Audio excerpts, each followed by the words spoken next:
All right. Just two items to highlight for all of you at the top, two short items. Today, we announced an upcoming conference on hunger, nutrition, and health.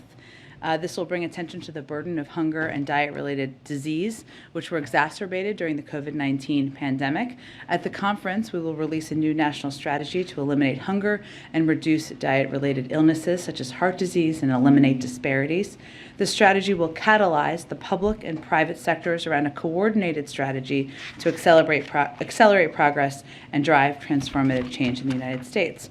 Also, I know the President spoke about this morning, but I just wanted to lightly touch on the fact that during the President's first year in office, the deficit fell by over $350 billion. Again, fell by over $350 billion.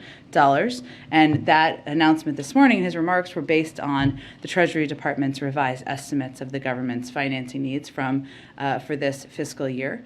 The Treasury Department also announced, the President touched on it this morning, that it will pay down the national debt this quarter for the first time since 2016. So I just wanted to note those items, and then Amar, why don't you kick us off? Thanks. I had just a couple on related to the Alito draft opinion that leaked. First is, does the President believe that Justice Kavanaugh and Gorsuch misled or lied to senators about their views on Roe? Well, again, given that while the Supreme Court has validated the document, they have made clear that this is not a final opinion. So the President, I don't have anything to speak to in terms of his views on where members may or may not be, or Supreme Court justices, I should say, may or may not be on a final opinion. Secondly, President Biden again this morning warned that the draft abortion opinion could go beyond the issue and jeopardize other basic rights. And I think this morning he specifically talked about LGBTQ issues, if I remember correctly. Does he want the court, does he think that this opinion needs to be at minimum narrowed? Well, again, the President, as much as he spoke yesterday, both in a written statement and also to all of you who are traveling about his strong views about this leaked document, he's not going to prejudge or have a comment on an opinion that has not yet been issued. What he was speaking to, and he touched on it again this morning, was his long history working on a range of these issues. As you all know from his biography, he led the fight against the nomination of Robert Bork, and what struck him in reading the leaked document was how some of the language reminded him of Robert Bork's view of the narrow definition of how one should analyze or review what the Constitution allows for. And if you remember during those hearings, I know many of you, including myself, were quite young during the time, but we all read history. Part of the big debate there, or the big discussion, was the Griswold versus Connecticut case, which was related to privacy and whether married couples should be able to have the privacy to purchase contraception. And so I think what you're hearing play out is the President's own reaction to what he saw in these documents and his view that the protection of privacy and the protection of the ability of women to make decisions about their health care with their doctors, about people to be able to choose who they marry, and to him reading that reminded him of how important those protections are, and that's why you continue to hear him talk about it. If I could just ask briefly on Chairman Powell. He just said that the Fed is limited in how it can deal with supply shocks that have been leading to higher inflation.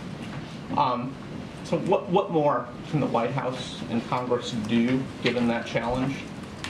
Well, I would note also, as you and others have reported, that there were announcements made about decisions, actions the Federal Reserve intends to take, which are consistent with what they have said they would do to date. And the President has said in the past that it's appropriate, and he supports their decision to recalibrate. So that remains his view today.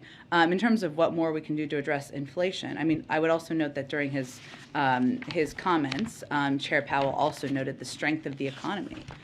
He also noted that there's a path for a soft landing without pushing the economy into recession. He had a lot to say, of course, during this press conference, so I just wanted to note a couple of the things. But what more we can do beyond, of course, respecting the independence of the Federal Reserve and the decisions they make, including those announced today, is to continue to take steps to address costs for the American people. Chair Powell also said, or echoed, I think it was in response to a question, the point that energy prices, and specifically the invasion by President Putin, was having an impact on inflation. And so one of the president's primary focuses right now, as you all know, is taking any step we can to bring down costs, whether that is the historic release from the Strategic Petroleum Reserve, leading the world in their own release, continuing to talk to large global providers of oil and what they can do to help the global market, even the announcements we've made over the last couple of weeks about E15, and taking any step we can to reduce those costs, and also continuing to have conversations with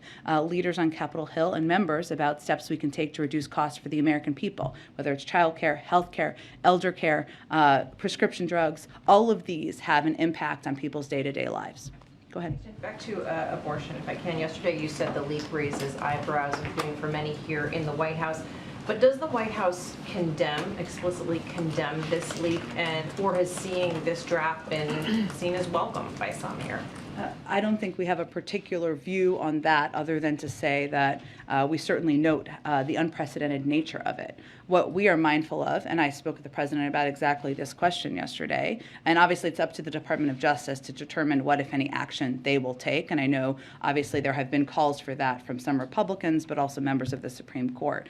But our focus is on not losing sight from what the content is in the draft and what is at risk here. And while we have heard a number raise concerns about the leak, our focus is on highlighting what the content in there would put at risk for women across the country. So again, we'll leave it to the Department of Justice to make a decision about that. I would note that many Republicans have wanted to talk about that and not about whether they support the protection of a woman's right to choose, a woman's right to make decisions with her doctor about her health care. Maybe not a surprise, given by more than a 2-to-1 margin, Americans want the Supreme Court to support abortion rights. As for the content of the draft, the document, the draft, it is of course a draft, but if the Supreme Court does move to strike down Roe, should Americans be prepared to accept that decision as legitimate, and would President Biden accept that decision as legitimate?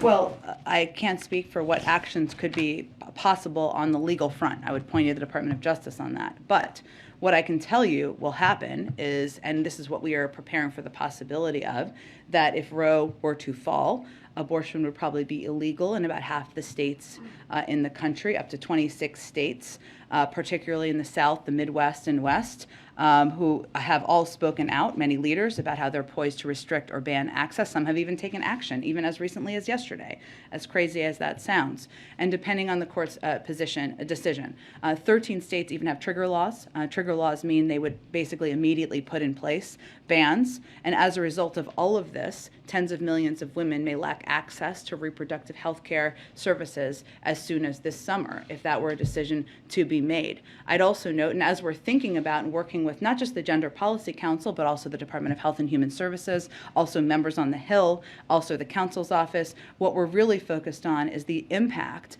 this would have. It would dramatically reduce access to reproductive care, particularly for women with low incomes, women of color, women in rural communities. We know that 75% of those seeking abortions are living at or below 200% of the poverty level. And the majority of patients seeking abortions identify as Black, Hispanic, and AAPI. So if you look at the 26 states, let's take for example, or the 13 to 26 depending, and you look at a map, that means that women, the majority of whom are below that poverty level and are Black, Hispanic, or AAPI, are going to be forced to figure out how to travel, how to take time off of work, how to get childcare. It is a prohibitive cost. It will not be safe, and that is what we are focused on working to address as we're making policy decisions and considerations. It sounds like you're saying then that's a yes, he would consider this a legitimate decision. Well, there is not even a decision yet. We don't know the validity of we know that this is a leaked document. It is not the final opinion, so I just can't speak to that hypothetically at this point in time. Go ahead. Jen, just following up on that, in the president's statement yesterday, he said he had asked the Gender Policy Council and the White House Counsel's office to look at options. What can the administration do if that's what the decision ends up being in June?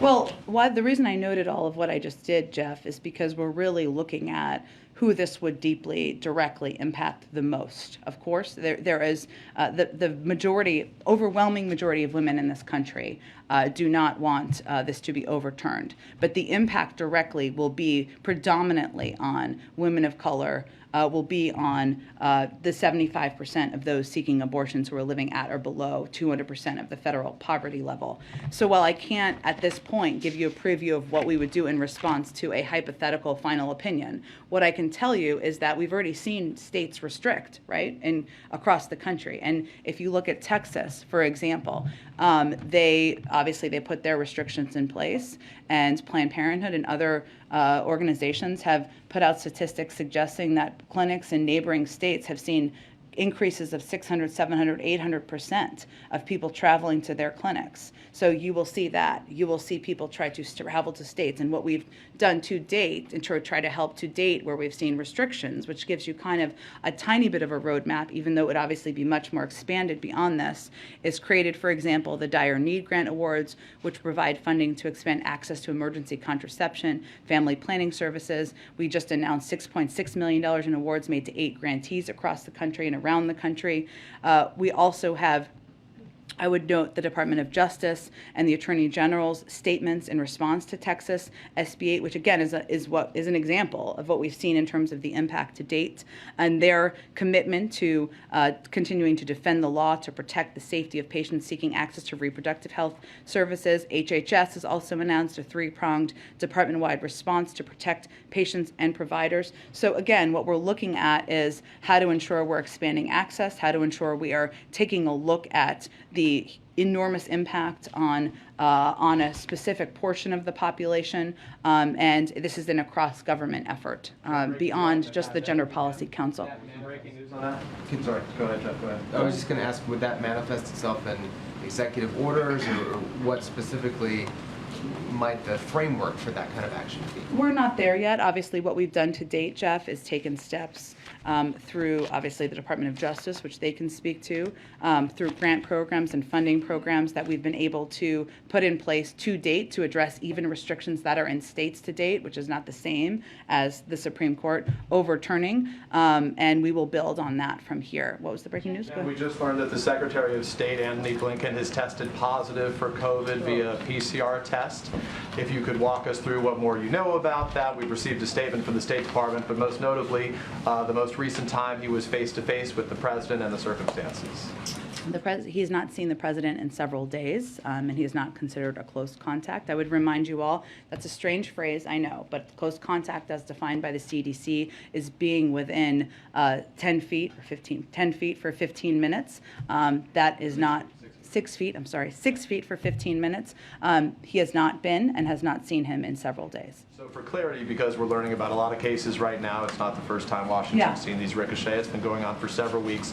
Has the President been identified as a close contact to anybody who has just tested positive for COVID? If he had, we would have announced that publicly to all of you. And we have clearly made decisions when it has been cabinet members, or even when it's been people who play a public role with all of you. We have made announcements out of an abundance of transparency. So for transparency purposes, we know he has tested negative recently. When was the most recent negative test? He tested negative yesterday.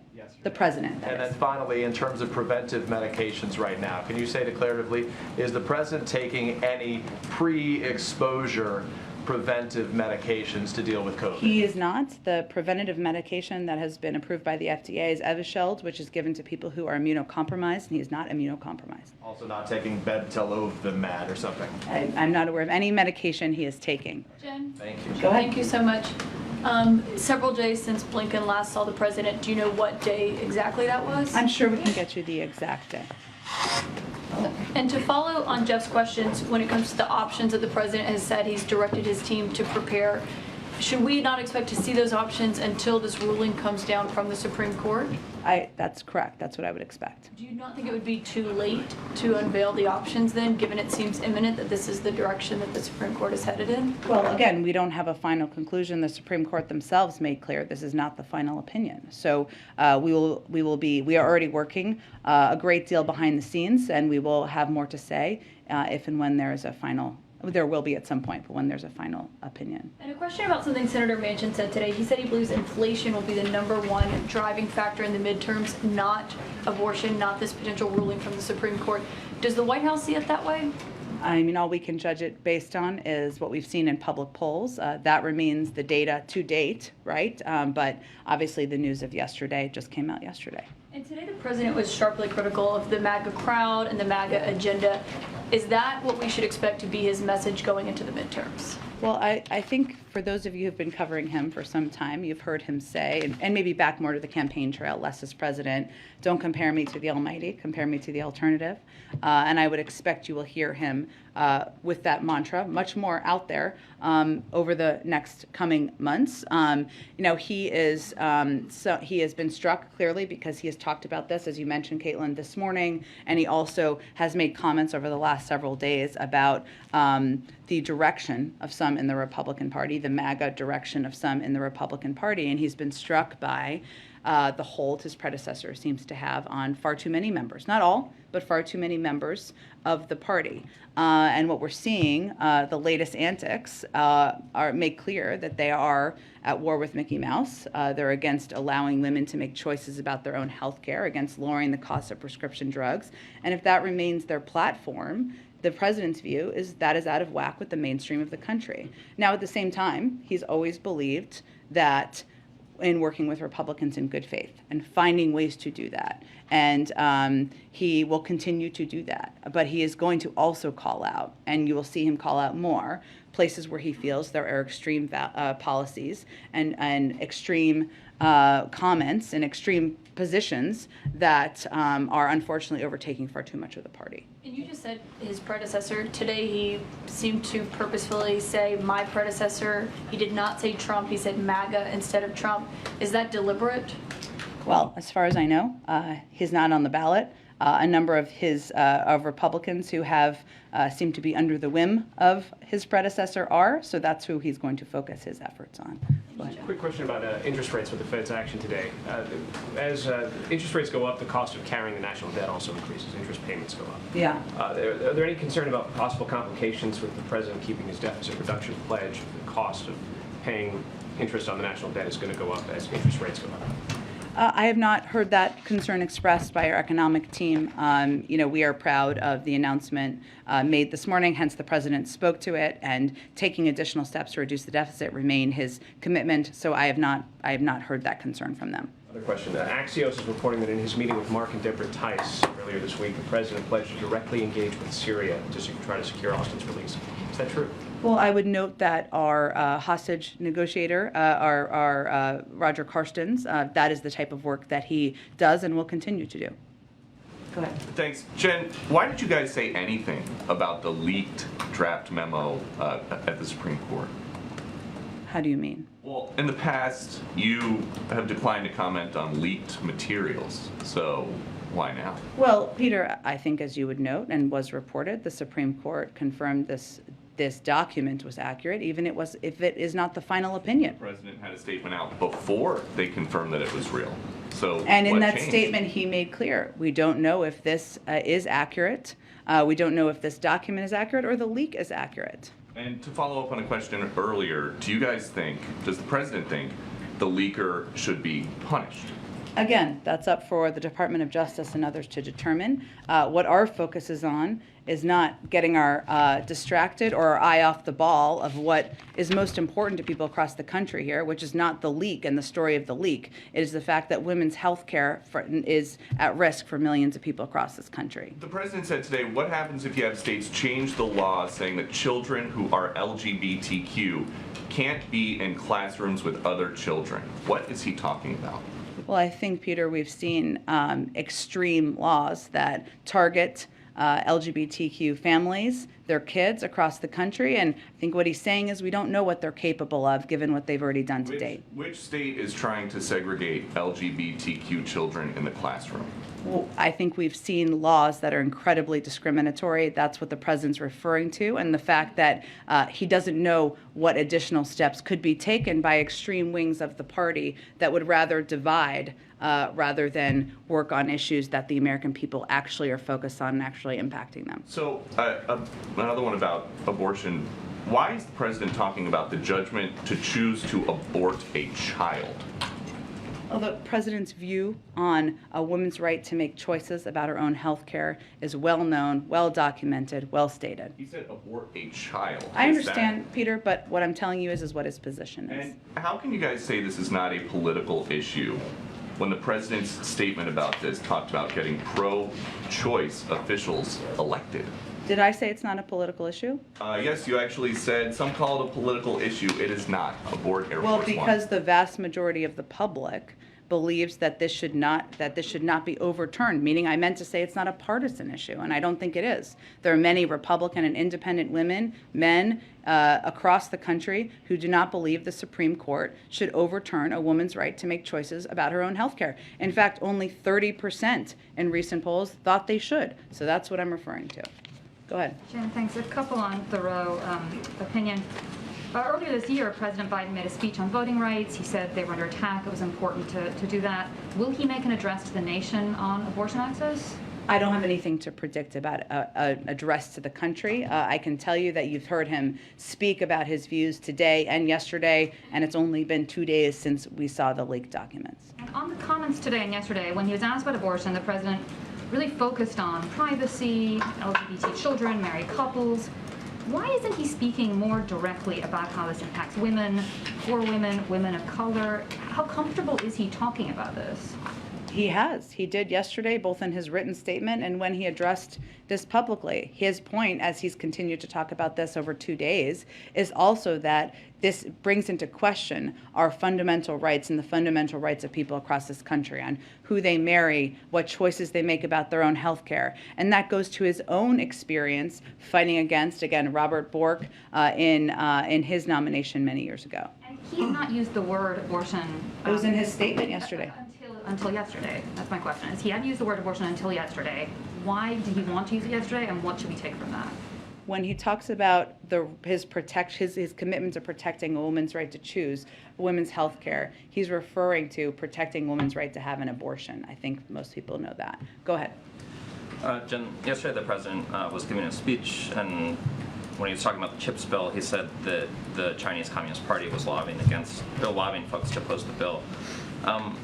I'm wondering what you guys saw to sort of add that. It was a new line in his speech, what you saw and what some of the examples of them sort of interfering with our domestic legislative process. I think what he's referring to is the fact that it's been well reported, maybe even by Bloomberg, I don't know, I'd have to check, that the Chinese Communist Party is opposed to this legislation. And that's what he's referring to. And, he believes, as you know, that it's absolutely critical for our national security for Congress to get this Bipartisan Innovation Act to his desk, in large part because it will help protect critical supply chains like semiconductors. It's going to strengthen our supply chains against global shocks.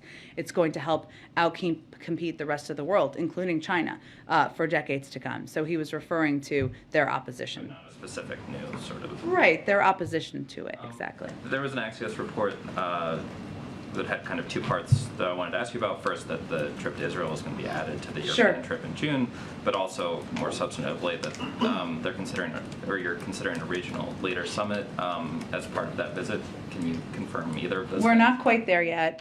What I will say is that you know about the trip at the end of June because there are some predetermined kind of international fora that he will be a part of. And when he spoke with Prime Minister Bennett just a couple of weeks ago, he invited him to Israel. The president accepted and said he's looking forward to coming, but we haven't quite locked in the date yet.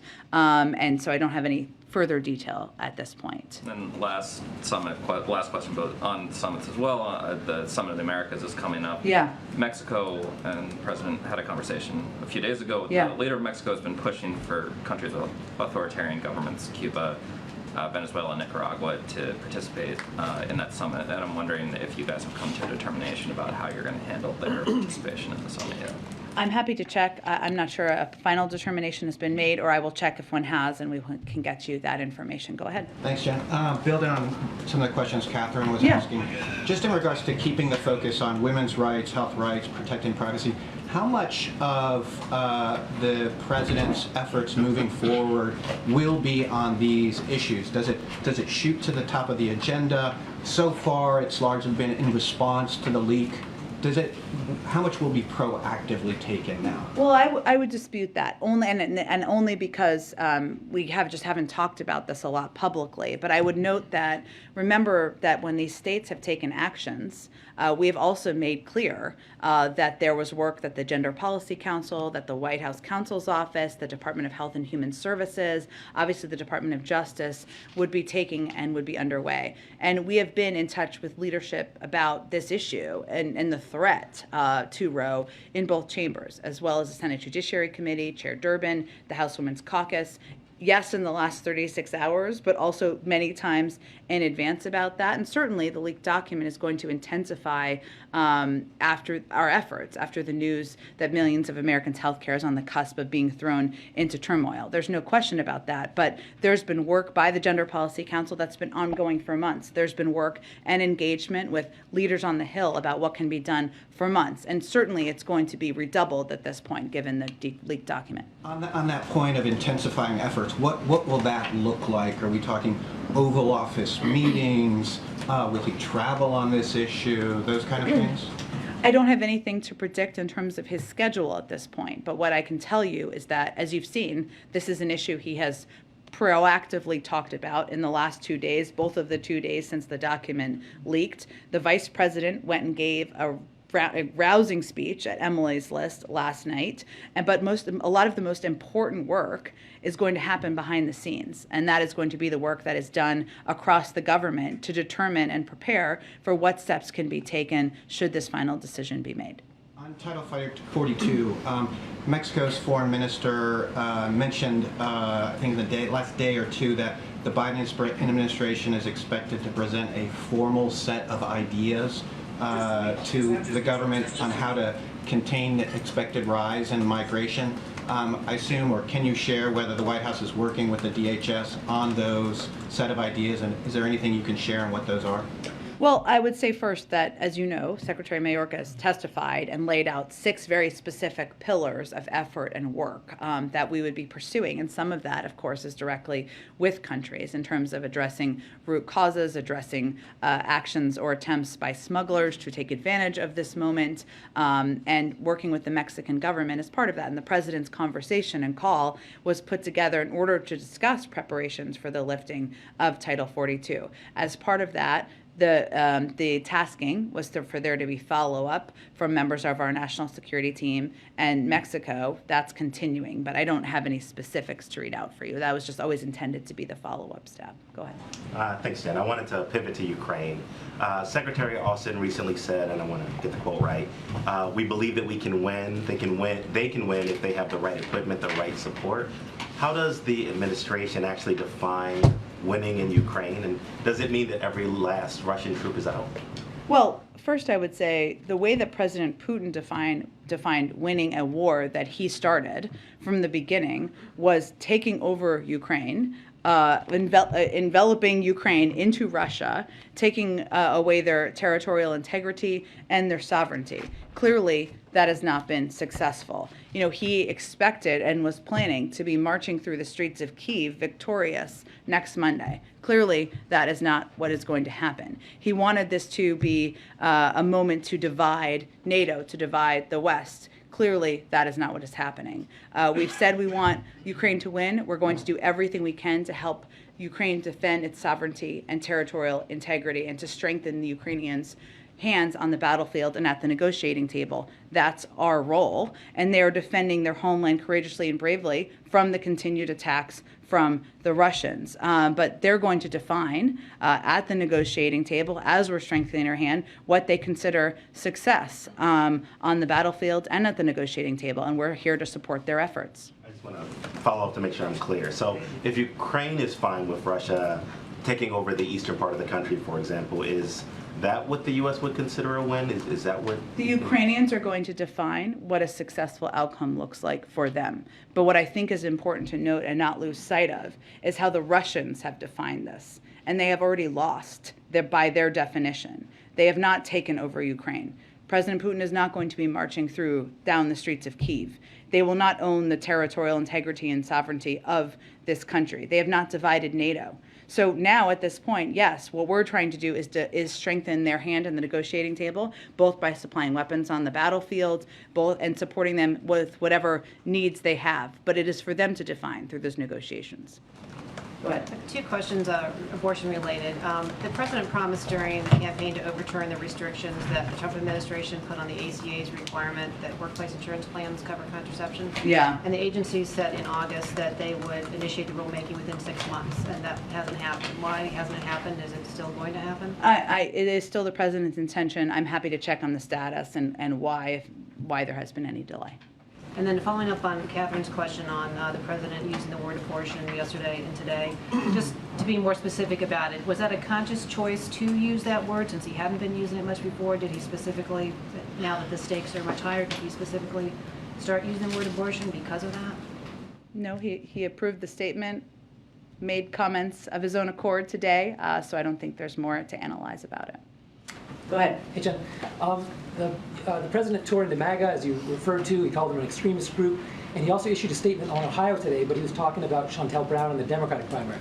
So my question is, what is his reaction to the Republican Senate primary, and does he view that as Trump gaining more control over the Senate and the process, potentially what happens 2 years from now?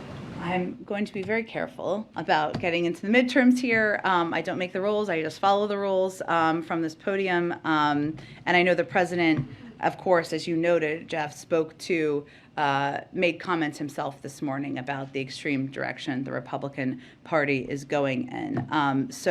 Look, I would just say our focus continues to be on highlighting the fact that congressional Republicans want to raise taxes on half of Americans, squeezing the budgets of middle-class families. If you don't believe me, you can check out Senator Scott's website. I guess he's called for that, and we certainly agree. We hope you check out his website. Why are you touring the MAGA today? I think I answered this a little bit earlier, but I'm happy to reiterate. You know, he has been struck by the hold his predecessor seems to have on far too many members of the party.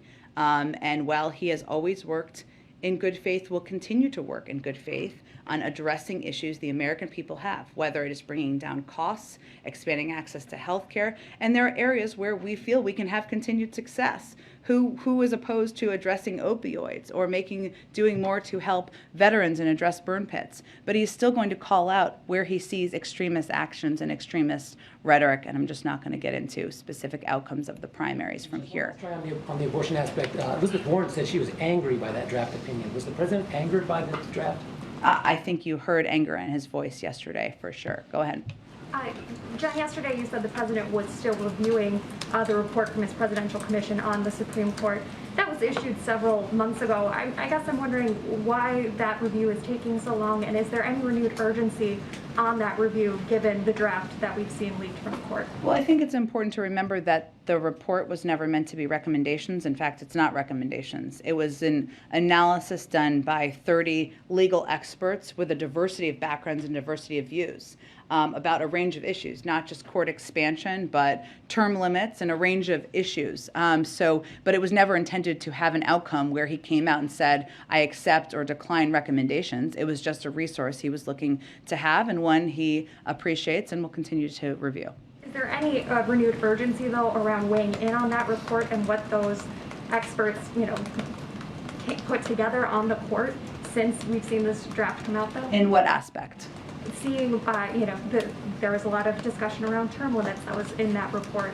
Anything about the issues that they studied specifically, and while it wasn't meant to be a recommendation, anything that the president has, claimed could be made changes to the court? I don't have any different or new announcements or positions to announce today. His focus, and he believes all of our focus, needs to be on what we're doing to protect women's rights and women's access to health care, and that's where his efforts will be focused in the foreseeable future. Go ahead. Thanks, Jen. This morning when the president was talking about the deficit, he said, my plan to continue reducing the deficit, and he rattled off a couple of agenda items, including prescription drug reform, tax incentives for green energy, changes to the tax code, some pieces of the old Build Back Better. Yeah. And I just wonder, what is the president's plan to getting that through the Senate, given the narrowing legislative window for this year? To continue having conversations about it that we don't talk about publicly, and encouraging members to have conversations with each other to see if we can come to a point where we have 50 votes to support a package moving forward. At this point, it doesn't seem like that's the case, given that Senator Manchin is off with, trying to do a climate bill through a bipartisan working group, and Senator Sinema continues to oppose changes to the tax code. So I think there's a lot happening behind the scenes in Congress that people are declining to talk about. Go ahead. Hi, Jen, thank you. 2 questions, please. The MAGA crowd, as you call them today, this was almost half the people who voted in 2020. Does the president ever feel maybe he could have done more early on to try and reach out to those people? And does the extreme rhetoric basically signal that there's no going back now, and they're sort of out of beyond the pale for him? And yeah.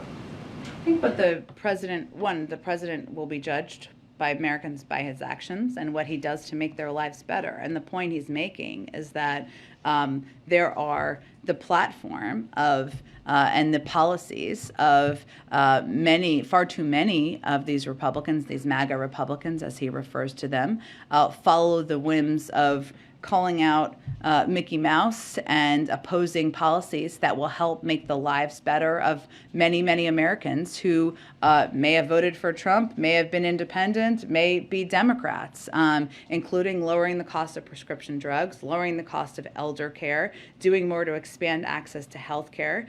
And his view is that a lot of these policy positions and the rhetoric is extreme, and that follows what we saw a pattern of by his predecessor. But he is going to continue to look for ways to work together with Republicans in good faith where there's opportunity, and he believes you can do both.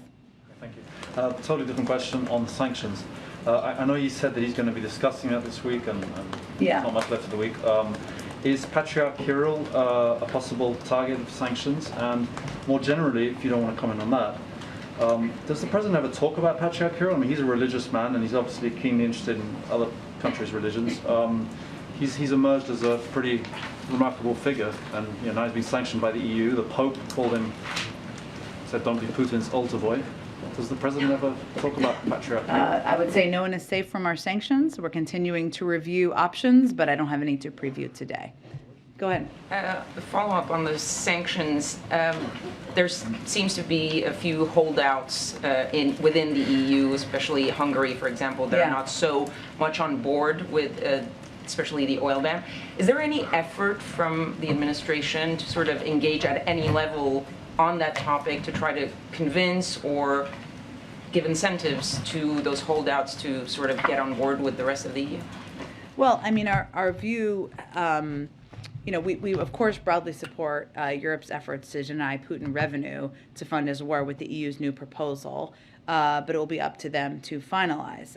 We've taken strong action to ban Russian energy, but we have also been very clear that we have always understood that Europe and many countries in Europe are in different circumstances. So we'll continue to work with a range of countries, and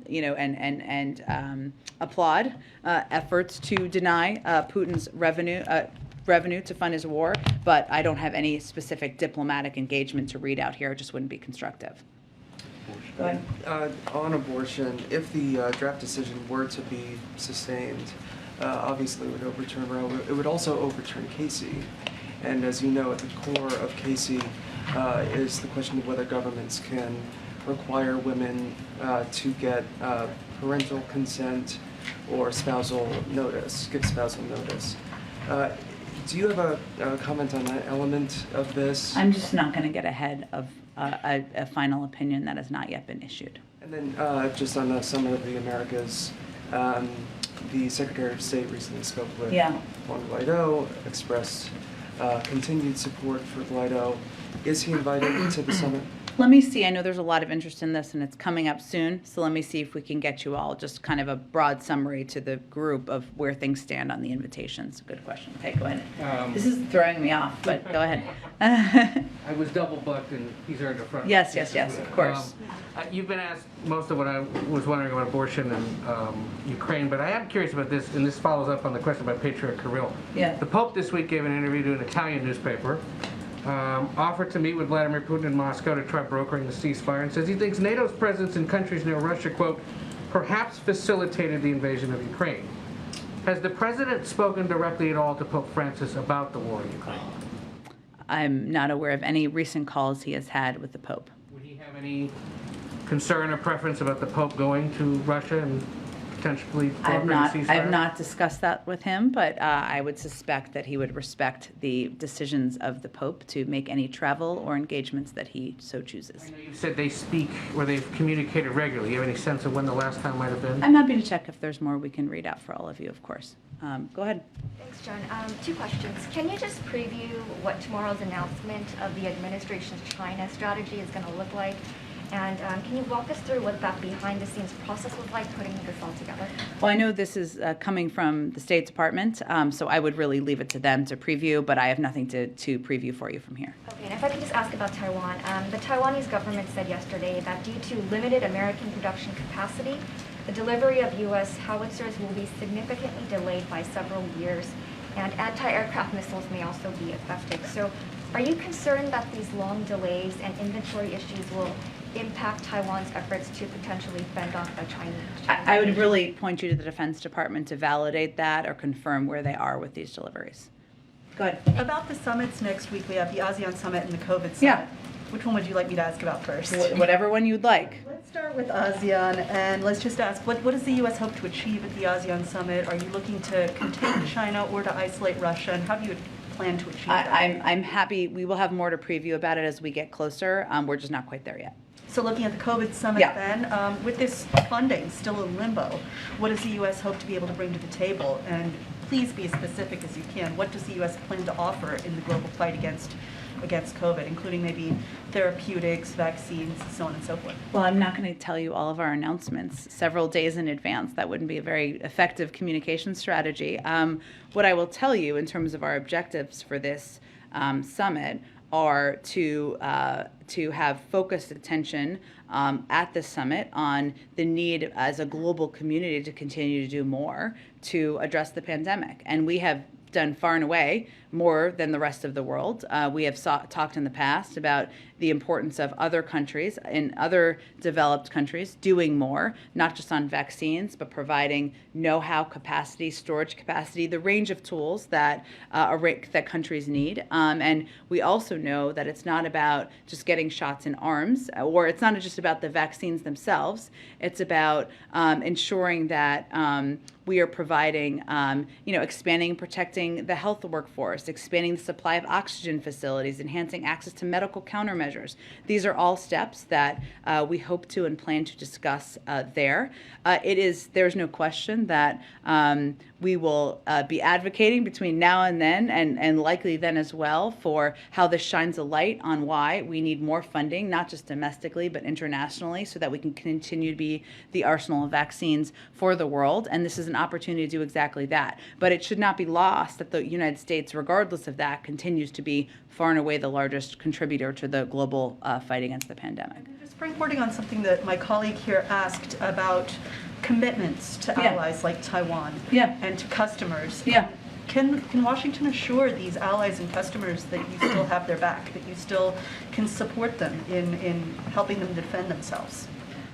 I think nothing has changed about our policy toward Taiwan or any of our other partners around the world that we have worked very closely with, and I don't think there's any reason to question that. But I was pointing her to the Department of Defense, who can speak to the delivery of weapons and materials that they have greater access to that information. Go ahead. Thanks, Jen. I wanted to ask about the refugees from Ukraine. Can you provide an update on your program that launched about a week ago?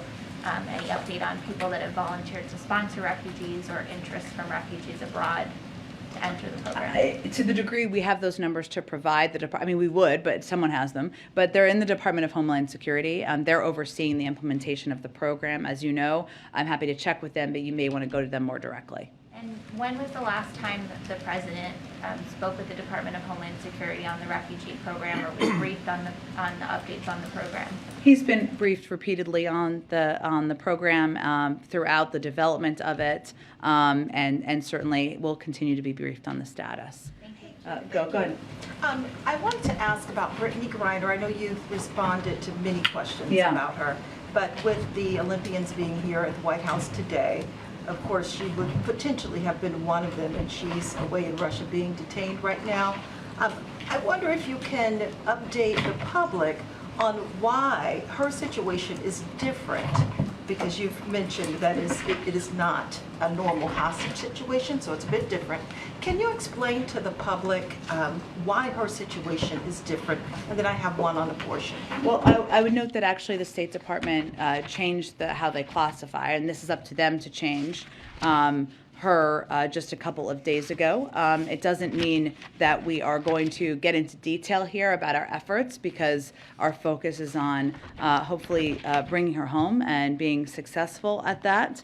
But the State Department determined that the Russian Federation has wrongfully detained U.S. citizen Brittany Grinder. They made that assessment about 2 days ago.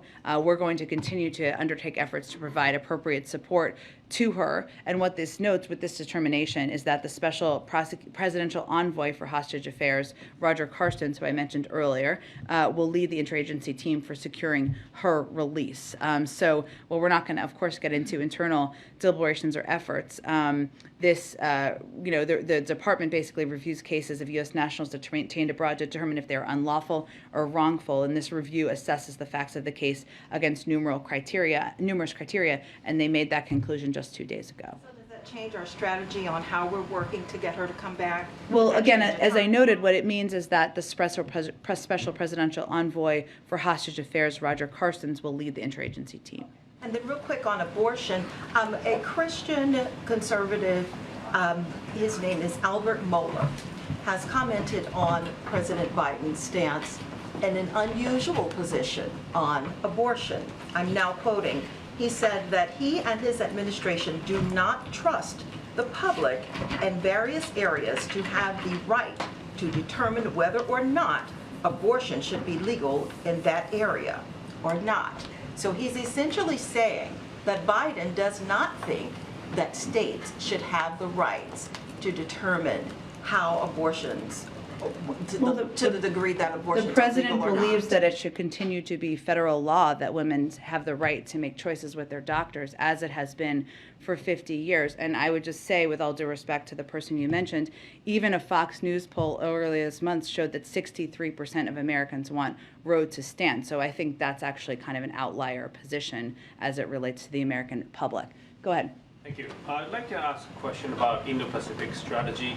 People are all talking about Indo-Pacific economic framework, and allies and partners are anxious that we are not given the information on what this framework is going to look like. If this is going to replace something like TPP, or could you give us some preview of what this framework is going to be about, and if this is going to be an issue when the president visits to Japan? I just don't have anything to preview at this point. I know there's a lot of interest in his trip to Asia. Understandably, it's going to be a great trip, but we'll have more. We'll bring Jake Sullivan or others to the briefing room to preview everything about the trip for all of you. I certainly recognize that the Summit of the Americas is coming up very soon, so I will work and I hopefully get you guys all more preview information after this briefing, and maybe we'll have more to say tomorrow. Okay, thanks so much, everybody. Thank you, Jen.